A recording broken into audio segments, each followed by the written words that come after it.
이재명 대통령은 아랍에미리트에 이어 두 번째 방문국인 이집트에서 2박 3일간 공식 방문 일정을 소화합니다. 올해 한국과 수교 30주년을 맞는 이집트는 우리 정부와 포괄적 협력 동반 관계로 이어져 있습니다. 이집트는 유럽, 아프리카, 중동을 잇는 국제 물류의 요충이자 우리의 포괄적 협력 동반자이기도 합니다. 국제 물류의 중심지로 이집트 현지에 한국의 주요 대기업이 생산 시설을 구축해뒀을 정도로 우리와 경제 협력이 탄탄히 갖춰진 나라이기도 합니다. 대통령실은 이번 이 대통령의 공식 방문을 통해 오랜 기간 쌓아온 한국과 이집트의 협력 관계가 더 심화될 걸로 보고 있습니다. 교역 확대는 물론 교육과 문화 분야 협력도 강화되는 계기가 될 걸로 보입니다. 이 대통령은 공식 환영식을 시작으로 압델 파타 알시시 이집트 대통령과 정상회담을 진행합니다. 두 정상 간 회담에선 수교 30주년의 신뢰관계를 쌓아온 양국 관계를 한 차원 도약시킬 다양한 협력 방안이 논의될 걸로 관측됩니다. 정상회담이 끝나면 오찬을 통해 정상 간 유대 관계도 돈독히 다질 예정입니다. 공식 환영식과 정상회담 일정을 마친 뒤에는 이집트 최고의 공립종합대학교인 카이로 대학에서 연설이 예정돼 있습니다. 이집트를 공식 방문 중인 이재명 대통령이 현지 국영신문에 기고문을 실었습니다. 이 대통령은 먼저 두 나라는 모두 지역 평화가 한국과의 노력만으론 달성하기 힘든 환경에 있다며 닮은 점이 많다고 설명했습니다. 그간 양국은 중동과 동북아의 평화를 위해 각각 노력해왔다면서 앞으로 평화를 위한 협력의 폭을 확대하자고 제안했습니다. 이 대통령은 그러면서 남북 대화가 단절되고 북핵 능력이 고도화되고 있는 상황을 방치해선 안 된다며 한반도 비핵화 추진 의지를 강조했습니다. 이와 관련해 실용적이고 단계적인 비핵화를 추진하겠다면서 가능한 분야에선 남북 교류도 확대하겠다고 전했습니다. 또 북한과 국제사회의 관계 정상화 노력도 적극 지원하겠다고 덧붙였습니다. 이 대통령은 수교 30년을 맞은 두 나라의 경제적, 문화적 협력 확대 의지를 밝히며 한강의 기적을 일군 한국이 나일강의 기적을 일군 이집트와 함께하겠다고 강조했습니다. 아울러 유구한 역사와 문화를 가진 이집트에 한국 음악과 드라마 등 K컬처가 꽃피우고 있다면서 감개가 무량하다고 전했습니다.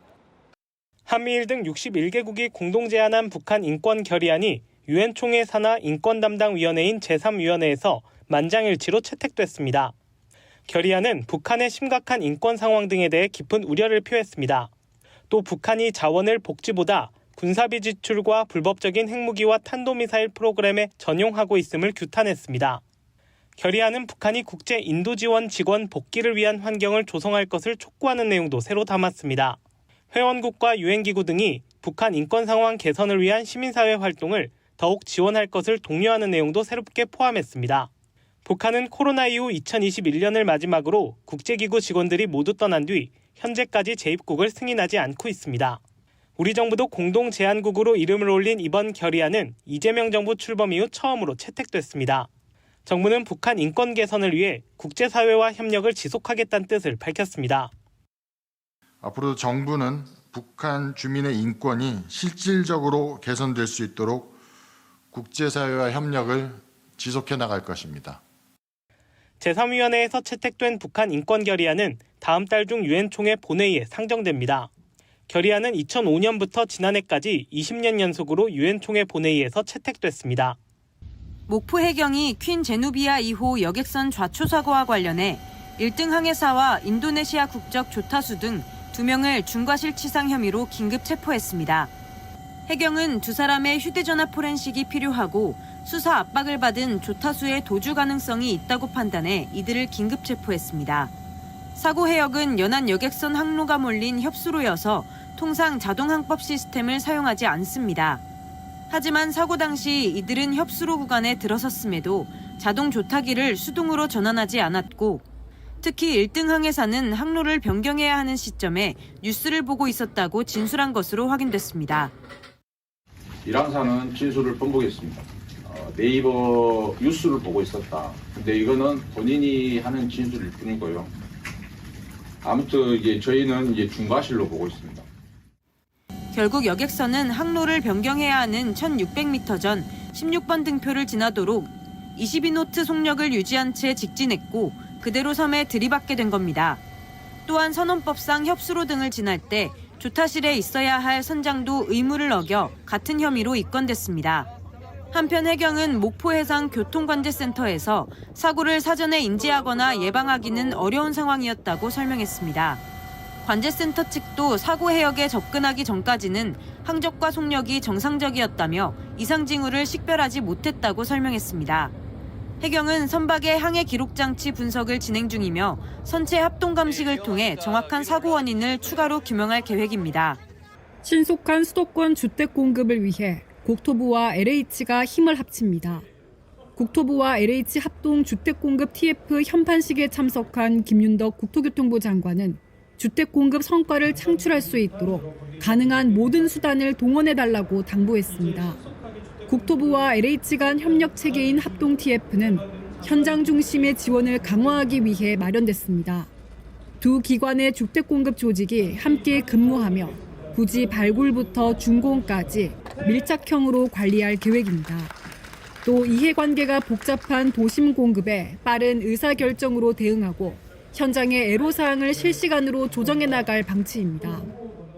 지난 몇 년 동안 서울과 수도권에 주택 공급이 제대로 이루어지지 않으면서 실제 주택 공급에 있어서 거의 절벽에 가까운 그런 어려움에 처해 있습니다. 하루빨리 신속하게 주택 공급을 해내는 게 우리 국토부의 가장 중요한 일이다 이렇게 생각하고 있고요. TF에는 신속 인허가 지원센터도 설치해 지자체마다 다른 법령 운영과 모호한 해석에 대한 명확한 유권 해석을 지원합니다. 필요한 경우 관계기관 간 상충되는 의견을 직접 조정해 불필요한 사업 지연을 해소해 나가기로 했습니다. 김 장관은 주택 공급 비상 체계로의 전환도 지시했습니다.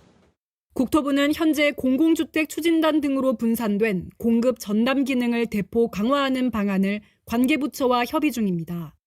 한국토지주택공사는 5개 팀으로 구성된 주택공급 특별대책본부를 별도로 신설해 신축 매입 약정과 택지 발굴, 도심 유휴부지 공급 등 핵심 과제를 전담합니다.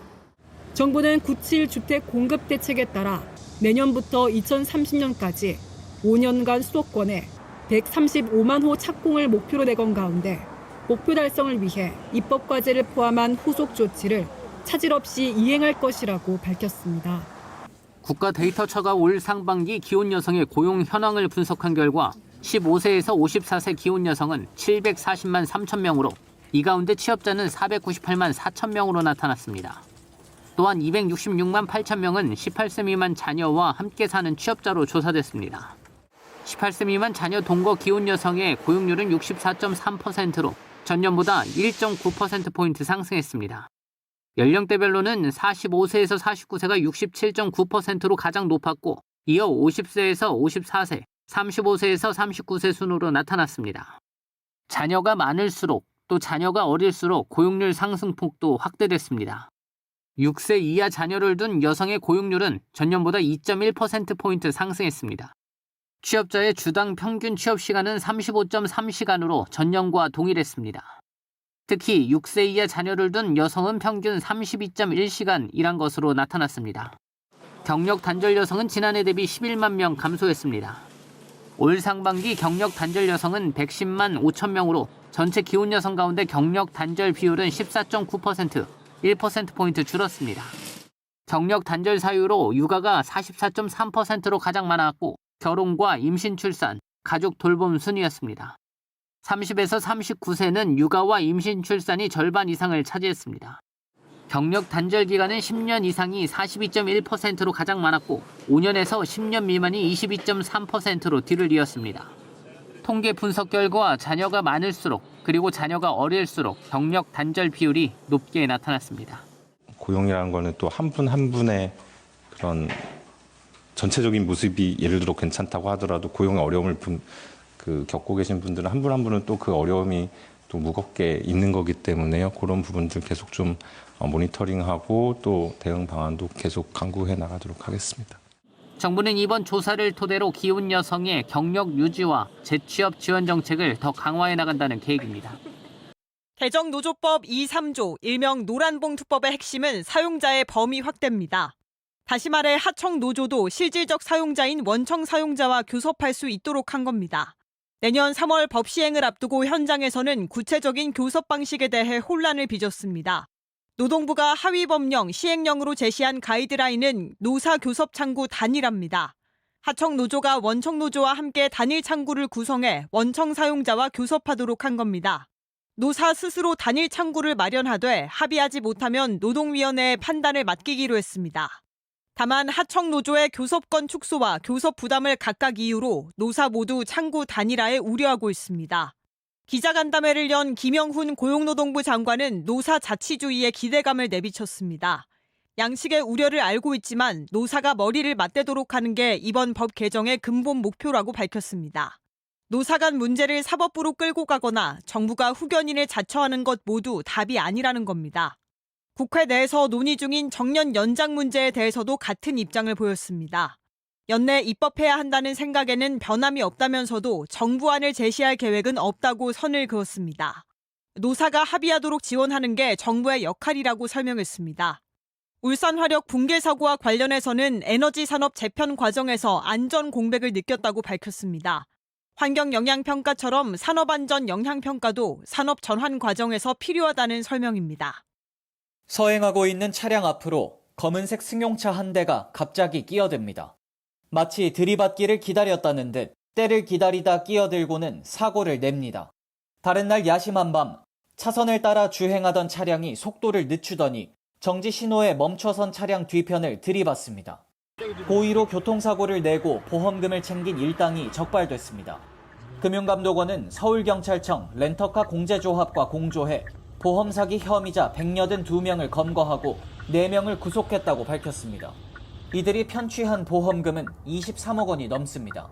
거의 다 연결되어 있고 그렇게 규모로 본다면 사실 역대 최대 규모로 보셔도 무방할 것 같고요.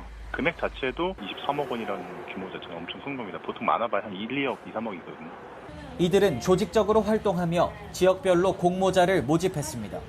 모집책은 네이버 밴드와 다음 카페 등 SNS에 보험 사기 광고 글을 올리고 텔레그램 아이디를 노출했습니다. 표적이 된 건 경제적 어려움이 있거나 교통사고 경험이 없는 사람, 보험 절차를 잘 모르는 이들. 가벼운 접촉사고만으로 합의금을 받을 수 있다. 실제로 수천만 원을 쉽게 벌었다는 말로 연락해온 공모자를 유혹했습니다. 이들은 가해자와 피해자, 동승자로 역할을 나누고 진로 변경, 후미 추돌, 교차로 추돌 등 다양한 방식으로 사고를 꾸며냈습니다. 허위 과장 진단서를 발급받거나 고의로 입원하면서 보험금을 과도하게 타냈습니다. 금감원은 단순 가담도 보험 사기로 처벌받을 수 있다며 고의 사고 제안을 단호히 거절하고 금감원이나 보험사 신고센터에 제보할 것을 당부했습니다. 종합금융투자계좌 IMA가 연내 출시됩니다. 증권사가 고객 예탁금을 기업금융에 투자하고 그 결과 발생한 수익을 고객에게 지급하는 상품입니다. 원금 지급 의무로 투자자는 사실상 손실 우려 없이 수익을 누릴 수 있고 증권사는 다양한 투자처에 뛰어들 자금을 확보할 수 있습니다. 긍정적인 변화라고 보게 됩니다. 왜냐하면 투자하고 싶은 분들한테 또 하나의 선택권을 줬고 투자의 융통성을 더 마련해 준 거죠. 정부가 지정한 IMA 첫 사업자는 미래에셋증권과 한국투자증권입니다. 두 회사 모두 자기 자본 8조 원 이상의 자격을 갖춰 종합금융투자사업자로 지정됐습니다. 서재환 금융감독원 부원장보는 20일 두 증권사 임원을 대상으로 간담회를 개최하고 제도 시행 전 당부 사항을 전했습니다. 먼저 투자자 보호를 주문했습니다. 조달, 투자, 사후관리 등 전 과정에서 불완전 판매 요인을 없애고 불완전 판매 발생 시 성과급 환수 등의 조치를 검토해달라고 말했습니다. 건전성 관리도 언급했습니다. 자금 흐름 모니터링을 상시책으로 정착시킬 필요가 있다는 겁니다. 한편 IMA 사업자는 투자금의 25%를 벤처, 스타트업 등 모험 자본에 써야 합니다. 금감원은 의무 비율 충족을 위한 무늬만 투자가 아닌 진짜 공급이 필요하다고 강조했습니다. 정부는 IMA가 자본시장 불안 요인으로 작용하지 않도록 관리하고 증권사 모니터링을 강화해 나갈 계획입니다. 감사원이 인구 유입이 늘어나는 수도권을 중심으로 학교 신설 추진 실태 감사를 실시했습니다. 수도권 개발 과정에서 교육 환경 악화, 학생 불편 등에 대한 민원이 계속 증가한 데 따른 겁니다. 감사 결과 인천시는 지난 2015년 1,600여 세대 규모의 공동주택 건설 사업을 추진하면서 통하기 어려운 양묘장 일대를 학교 용지로 부당하게 결정한 것으로 드러났습니다. 통학거리와 안전 문제 등으로 인천교육청이 수차례 반대했지만 인천시는 사업 지연 등을 이유로 해당 부지를 학교 설립 예정지로 확정 고시했습니다. 이후 교육부 중앙투자심사 과정에서 부적합 판정을 받아 학교 설립이 무산되면서 내년 11월 입주가 예정된 가구의 학생들은 원거리 통학이 불가피해졌습니다. 반면 공동주택 개발업자는 학교 용지에 해당됐던 면적만큼 개발 사업을 더 추진할 수 있게 됐습니다. 감사원은 인천시의 도시계획시설 인가 업무에 주의할 것을 요구하고 개발업자에 특혜를 준 직원 4명에 대해선 인사조치가 필요하다고 통보했습니다. 이 밖에도 서초교육지원청은 개발업자가 부담해야 할 학교시설 확충 비용을 교육청 예산으로 자체 부담한 사실이 적발됐습니다. 안양 과천교육지원청은 학교 리모델링 공사 대금을 기부 체납이 아닌 것을 확인하고도 기부 체납 이행한 것으로 오인해 재개발 조합에서 내야 할 부담금이 부당 면제된 사실도 지적됐습니다. 국내 여행업종 연간 매출액은 2021년 4천억 원에서 2023년 3조 9천억 원으로 엔데믹 이후 급격한 성장세를 보이고 있습니다. 공정거래위원회가 공급자와 대리점이 공정하게 계약을 체결할 수 있도록 표준 대리점 계약서를 제정했습니다. 여행사로부터 여행 상품을 위탁받아서 판매하는 대리점 주님들의 권익이 제고되고 분쟁을 사전에 예방하는 효과가 기대됩니다. 여행사와 대리점 간 상생 문화를 정착시키는 데도 기여될 것으로 기대됩니다. 이번 계약서는 여행사와 대리점 간 거래 관계의 투명성을 높이고 대리점 영업의 안정성을 보장하기 위한 표준 거래 조건을 규정한 것으로 21개조 68개 항으로 구성됐습니다. 주요 내용으로는 거래 대상이 되는 여행 상품의 범위와 위탁 업무의 내용, 계약상 의무사항 등을 명확히 하는 내용이 담겼습니다. 특히 현지 행사 주관 등 대리점이 아닌 여행사 소관 업무상 발생하는 소비자 피해에 대해 여행사의 배상 책임 원칙을 규정했고 판매 수수료는 현금 지급을 원칙으로 하도록 했습니다. 여행사는 대리점의 경제적 이익 제공을 강요하거나 판매 목표를 강제하는 등 대리점법상 불공정 행위에 해당하는 행위를 하지 않도록 규정했습니다. 또 수시로 변경되는 부속 약정서를 통해 대리점에 불리한 거래 조건이 적용되는 경우가 없도록 약정서 교부 후 2개월간 내용을 바꾸지 못하도록 하는 내용도 담겼습니다. 이 밖에 대리점의 최초 계약 체결일로부터 2년 범위 내 계약 갱신 요청권을 부여하고 대리점의 계약 위반 등 중도 해지가 발생한 경우에도 여행사의 서면 통보를 통해 시정 기회를 부여하도록 했습니다. 2016년 대리점법 시행 이후 식음료 등 18개 업종의 표준거래 조건을 마련해온 공정위는 이번 제정 과정에서 주요 여행사와 대리점 단체 등 업계 의견을 폭넓게 수렴했다고 밝혔습니다. 말레이시아는 우리나라 주류 수출 시장에서 한류 열풍에 힘입어 높은 성장세를 보이는 시장입니다. 하지만 고전을 면치 못했습니다. 지난 2022년 말레이시아 정부가 막걸리와 소주의 알코올 도수 기준을 높였기 때문입니다. 이 같은 기준 때문에 한국산 주류 제품들은 도수가 낮다는 이유로 부적합 판정을 받아 수출이 제한되는 어려움을 겪어왔습니다. 이에 정부가 나섰습니다. 즉시 의견서를 보내고 양자회담 등 외교 채널을 활용해 현지 기준 개정을 추진했습니다. 그 결과 지난달 말레이시아 정부가 개정안을 최종 승인했다고 식약처가 밝혔습니다. 탁주는 12에서 20%, 소주는 16% 이상인 경우에만 수입 가능하도록 했던 것이 내년 4월부턴 탁주는 3% 이상, 소주는 10% 이상으로 완화됩니다. 일반적으로 수출용 한국산 주류의 알코올 도수는 탁주 6%, 과일 소주는 12에서 13% 수준입니다. 이 같은 기준 완화로 막걸리, 소주 같은 K주류의 수출길이 넓어질 전망입니다. 작년 올해 매출이 거의 없었기 때문에 거의 그 전 수준으로 바로 올라갈 수 있다고 보여집니다. 한국 막걸리를 위해서도 또 말레이시아에 있는 소비자들을 위해서도 좋은 결정이라고 생각됩니다. 이와 함께 말레이시아의 정식 소주 명칭도 쇼추에서 소주로 변경되면서 브랜드 정체성도 강화됐습니다. 이번 기준 개정과 관련해 말레이시아 주류 시장에서 한국 제품의 위상이 한층 올라갈 거란 전망이 나옵니다. 특히 말레이시아의 규정은 아세안 국가들이 식품 안전 관리에 참고하는 경우가 많아 아세안 지역으로의 수출 확대에 긍정적인 영향을 줄 거란 관측이 많습니다. 작업장 청결 관리를 미흡하게 하는 등 위생이 불량한 어린이집 집단급식소 4곳이 보건당국에 적발됐습니다. 식품의약품안전처는 지난달 13일부터 31일까지 영유아 급식시설 식중독 예방을 위해 전국 어린이집 급식소 3,800여 곳을 점검한 결과 위생 상태가 불량한 4곳을 적발해 지자체 행정처분을 의뢰했습니다. 적발된 업소는 행정처분 후 6개월 이내에 다시 점검할 계획입니다. 학교 급식과 돌봄교실 등을 담당하는 교육공무 직원으로 구성된 전국 학교 비정규직 연대회의가 20일부터 이틀간 총파업에 들어갔습니다. 교육부는 파업 첫날 참여 인원이 총 6,921명이라고 밝혔습니다. 급식 대신 대체식 등이 지급된 학교는 총 1,000여 곳이며 초등학교 돌봄교실을 운영하지 않은 곳은 25곳으로 집계됐습니다.